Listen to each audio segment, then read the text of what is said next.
You think say I no know say na una hide that goat? I know say na you oh. Make I rush go deliver this hot gist. You hear say Precious dey follow Mama Susan husband. Mama Susan dey come. Foolish woman. They used to say that in Olorin village, if a secret survived the night, it had legs. If it survived the week, it had wings. And if it survived the month, it was because Mama Idera allowed it. No meeting began without her voice. No quarrel ended without her opinion. No reputation survived once a mouth touched it. But nobody ever asked one question. What happens when a village finally learns how to speak without you? Because the day Mama Idera lost her voice was the day the village found its own. Olorin was not a big village. In fact, it was the kind of place where if a goat sneezed, the whole village heard about it before sunset. Mud houses arranged like tired elders. One ball that only worked when people argued with it. One market square that doubled as a courtroom, cinema, and gossip headquarters. And at the center of it all sat Mama Idera. She was not the oldest, not the richest, not the most educated, but she was the loudest and the most informed. If a man beat his wife, Mama Idera knew. If a woman hid pregnancy, Mama Idera knew. If a boy failed WAEC and lied that results hadn't come out, Mama Idera knew. And if Mama Idera talked about it, then it became truth. People feared her mouth more than thunder. Every morning before the sun stretched properly, Mama Idera was awake. Not because she was hardworking, but because information wakes early. She tied her wrapper tight like a woman preparing for battle, wore slippers that announced her presence before she arrived. Flap, flap, flap, and carried the bucket to the boil like a microphone. Once she arrived, people gathered. Good morning, Mama Idera.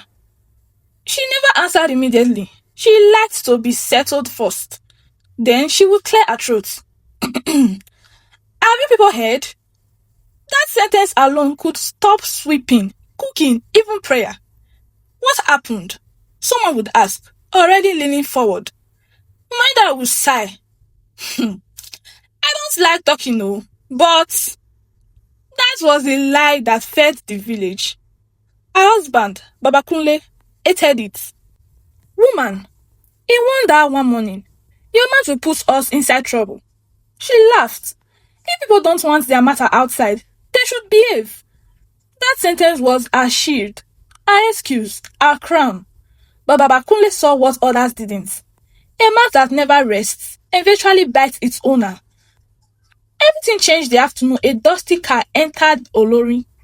Strangers were rare, and quiet strangers were dangerous. She stepped out calmly.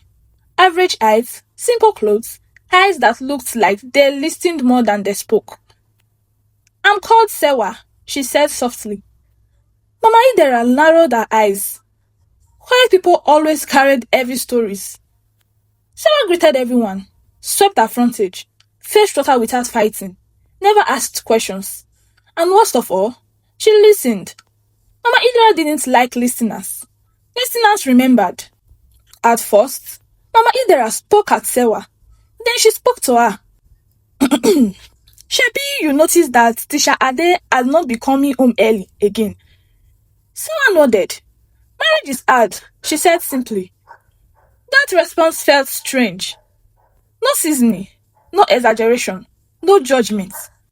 But Mama Idera talked more and more and more. Soon, things began to change. Stories returned, cleaner, sharper, believable. And Mama Idera noticed something terrifying. People believed Sewa more. Because Sewa didn't shout. She sounded reasonable. Mama Idera didn't know it yet. But she has trained her own replacement. And the village was already rehearsing her silence. At first, Mama Idera thought it was coincidence. People still greeted her, still smiled, still nodded. But something was missing. They no longer waited. Before, whenever she entered the borough area, conversation paused mid-sentence. Buckets froze in the air. Children went quiet. Everyone instinctively turned towards her, like a radio switching to its favorite station. Now, they finished their sentences. Mama Idera noticed it on a Tuesday morning. She arrived early, confident as ever, slippers announcing her presence. She cleared her throat loudly. Nobody reacted. Two women were discussing palm oil prices. A man was complaining about his son. Laughter flowed freely. Mama Idara stood there, bucket in hand, throat dry. She said loudly. Only one person turned. Sewa. Good morning, Mama Idera, she said calmly. Just good morning. No excitement, no expectations. That was when the first crack appeared. Sarah had not changed her routine. She still swept quietly, still spoke softly, still listened more than she talked. But now, people come to her, not loudly, not dramatically, casually. Sewa, have you heard anything about the school fees increase? I'm not sure, she would say. Let's confirm. That sentence alone made people trust her. Mama Idera confirmed things after spreading them. Sewa confirmed things before speaking. The difference was deadly. The real problem started with Baba Kunle. One evening, Mama Idera complained to Sewa as usual. Do you know my husband is becoming proud these days? She said, lowering her voice. He talks to me anyhow now. Sewa listened. Mama Idera continued, warming up. Sometimes, I wonder if he even respects me again. Sewa nodded. The next morning, the village woke up buzzing. They said Mama Idara and her husband are fighting seriously. They said Baba Kule might leave the house. They said Mama Idara insults her husband in private. Mama Idara laughed it off at first. People exaggerate, she said. But that evening, Baba Kule returned home silent. After dinner, he spoke quietly. Why is the whole village discussing my marriage? Mama Idara froze. Who told you? My brother, he said. Someone told his wife. His wife told him. Mama Idara's mouth went dry. Village talk was no longer entertainment. It had entered her house. The next day, Mama Idara went straight to Sewa. People are twisting my words, she said sharply. Sewa looked genuinely confused. I only repeat what I hear, she replied. From who? Mama Idara asked. Sewa met her eyes. From you. The silence that followed was loud. Mama Idara laughed nervously. You are clever, she said. But don't forget where you learned. Someone nodded. I remember. That answer unsettled her. By midweek, it was undeniable. When there was an issue, people said, let's hear what Sewa thinks. Mama Idara overheard it near the market. She stood behind the store, unseen, listening as her name floated around without control. She used to talk too much. But Sewa is balanced. At least she doesn't insult people. That last sentence burned. Mama Idara had never thought of herself as cruel. She thought she was important. The most humiliating thing happened in a village meeting. The topic was simple. Generator repairs. Mama Idara stood up confidently. This thing started because some people don't pay their dues, she said. Mamas followed. Then Sewa stood up. Calm, respectful. Let's not accuse others without evidence, she said. We can check the records. Silence. The others nodded. Mama Idara felt her knees weakened. For the first time, her words was questioned publicly. After the meeting, nobody followed her home. They followed Sewa. That night, Mama Idara sat alone. No visitors, no knocks, no whispers, just silence. She replayed years of conversations. She remembered faces that once laughed with her, now avoiding eye contact. She remembered secrets she had dropped casually, now returning with interest. She whispered to herself, I didn't mean harm. But intention didn't matter anymore. Impact had taken over. The next day, Mama Idara overheard Sewa say something shocking. I don't think we should talk about her, Sewa said gently. That sentence alone made people defend Mama Idara. She's not that bad. She just talks too much. Ironically, Sewa's refusal to gossip about her restored some respect. And that hurt more than insult ever could, because it proved something painful. Sewa now controls the town of the village. Mama Idera woke up early as always. Her body moved automatically. Tied the wrapper tight, adjust slippers, carried the bucket. Abby's had not died. But the moment she stepped outside, she realized something terrifying. The village had moved on. Children played freely without looking at her. Women swept their fronts, chatting quietly. Even Baba Kule, who usually muttered complaints, had a calm expression.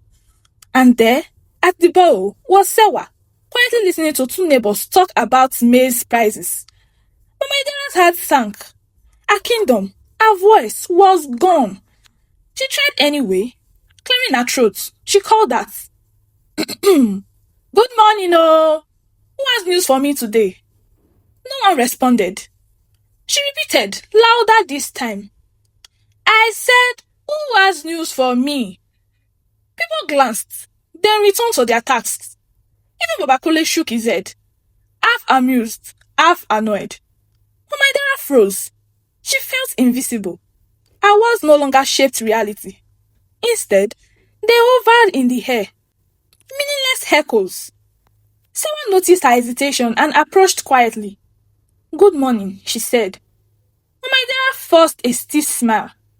"Morning," she replied, her voice brittle. Sewa didn't comment on the silence. She simply gestured towards a woman sweeping. "See," Sewa said softly. "People listen better when they choose to, not when you demand it."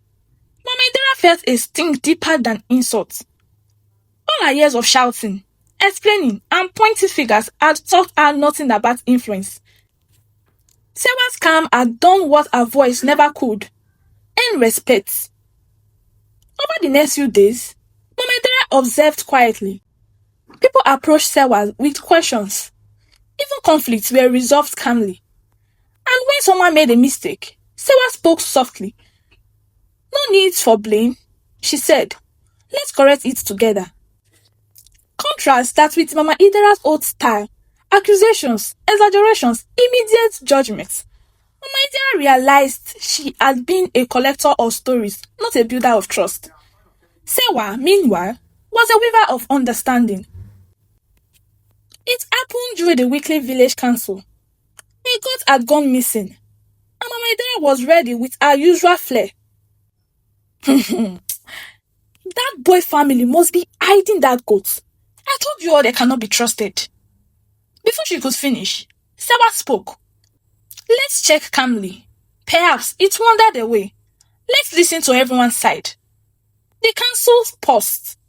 Her words, once like lightning, were now ignored. Sewa's calm logic carries the day. Mama Idera felt her chest tighten. The crowd, for the first time, didn't need her voice to decide truth. That night, Mama Idera sat alone. No gossip, no interruptions, no audience. She reflected. "I built my life on words. Yet words can betray you. I never imagined silence could have power. I never imagined listening could rule more than speaking." For the first time, she felt humility, bitter but necessary. She realized the villagers hadn't rejected her. They had simply outgrown her approach. And she had two choices: fight or learn from the quiet power that replaced her.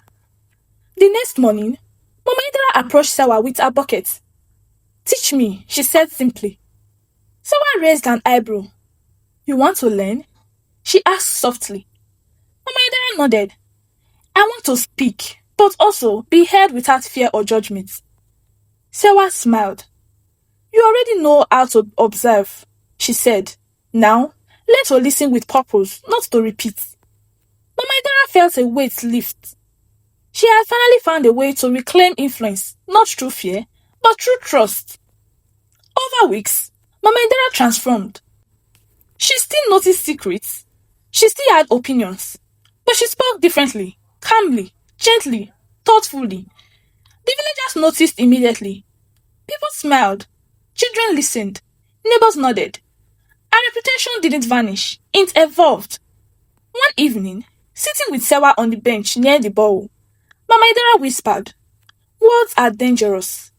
Sewa replied softly, "Yes, but silence is powerful too. Listen before you speak. Repeat only what matters. Respect grows in quiet spaces." Mama Idara nodded.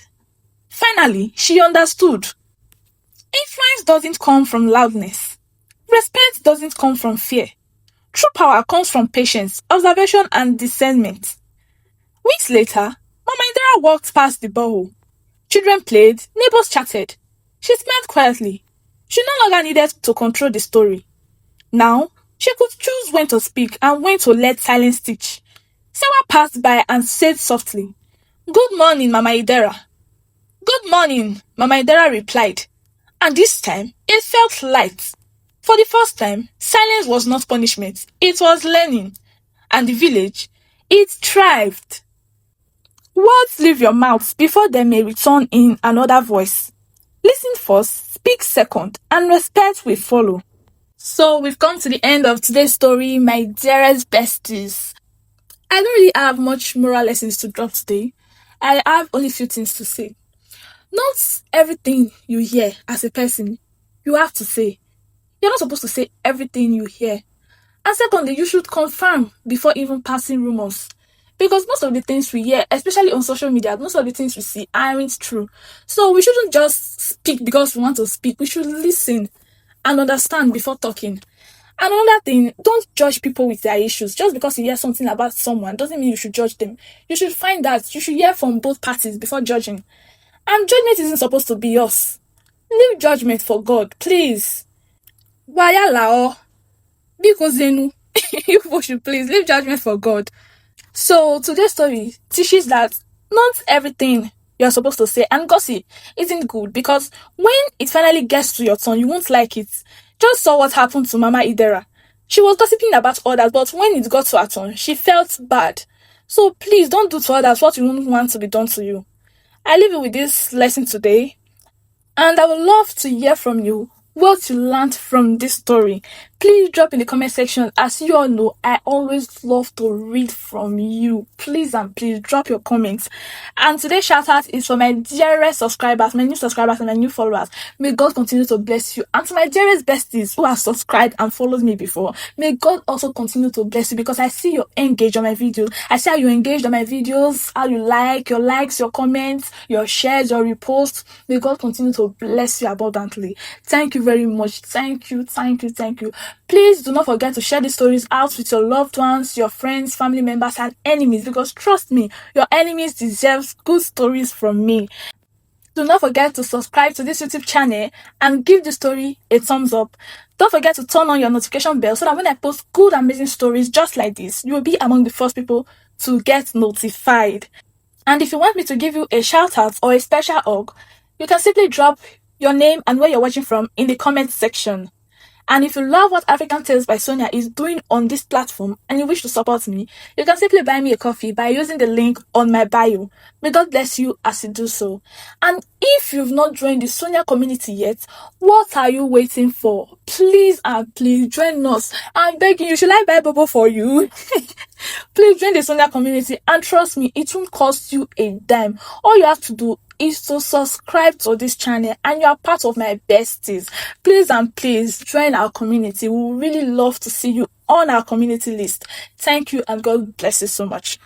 As you are watching now, please click on that subscribe button. Please and please do not forget. If not, you will see me in your dreams this night.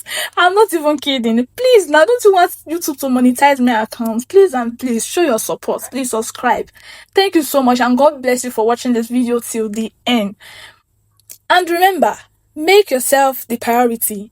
Never let anyone bring you down. Until I come away again with my next amazing story. Ciao.